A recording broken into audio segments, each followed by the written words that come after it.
The CDC has changed its guidelines for social distancing in schools, cutting the distance in half from 6 feet down to 3. Nicolette Schleisman joins us live now at the Mobile County Health Department. Nicolette, should parents be concerned about these changes? Well, that's something we asked the Mobile County Health Department, and they tell us that these recommendations were based on data from trials. We are being better informed from science as opposed to looking at what we think we know and being the most conservative as possible. For an entire year, we've all grown accustomed to staying 6 feet apart, even in schools. But today, that recommendation is changing for schools. The CDC is now recommending children in elementary schools only need to maintain 3 feet distance when masked in classrooms. That's probably okay for kids. They're pretty resilient. They bounce.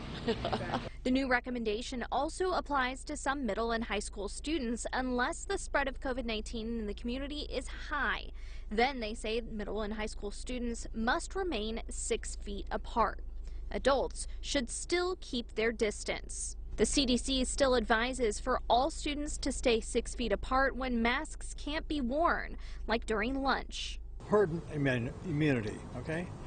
Personally, I believe that the masks have slowed down our immunity and stretched it out. The Mobile County Health Department says part of the reasoning behind this change is because of masks. They are studying the transmission dynamics, and it appears based on the most recent data that 3 foot distancing is equivalent to 6 foot. And it's the masking that is really playing a big part in this reduction of the need for social distancing.